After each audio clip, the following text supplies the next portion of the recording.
ام يحسدون الناس على ما آتاهم الله من فضله فقد آتينا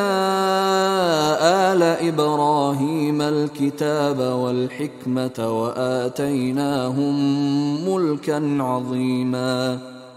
ام یحسدون الناس علی ما آتاهم اللہ من فضلہ، کیا یہ حسد کر رہے ہیں لوگوں سے اس پر کہ جو اللہ تعالیٰ نے انہیں اپنے فضل میں سے عطا کر دیا ہے؟ قرآن عطا کر دیا امیین میں، آخری نبی بھیج دیا امیین میں جنہیں حقیر سمجھتے تھے، اب اس پر حسد ہے، اس کی آگ میں جل رہے ہیں۔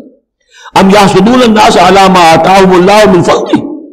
فقد آتینا آل ابراہیم الکتاب والحکمت وآتیناہم ملکا عظیما،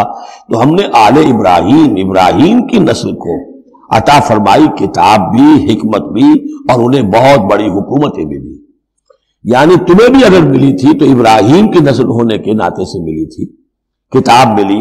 تورات ملی، انجیل ملی، تو یہ جو دوسری نسل ہے یہ بھی تو اسی ابراہیم کی نسل ہے۔ آتینا آل ابراہیم الکتاب والحکمت، ہاں بنی اسرائیل کو کتاب علیحدہ ملی، حکمت علیحدہ ملی، تورات علیحدہ تھی، انجیل علیحدہ تھی، اور یہاں کتاب اور حکمت ایک ہی جگہ پر قرآن میں اللہ نے جمع کر دی ہے بتمام و کمال، اور ایک ہی جگہ پر جمع۔ وآتیناہم ملکا عظیما، تو جیسے ان کو ملک عظیم دیا تھا اب ہم ان مسلمانوں کو اس سے بڑا ملک دیں گے۔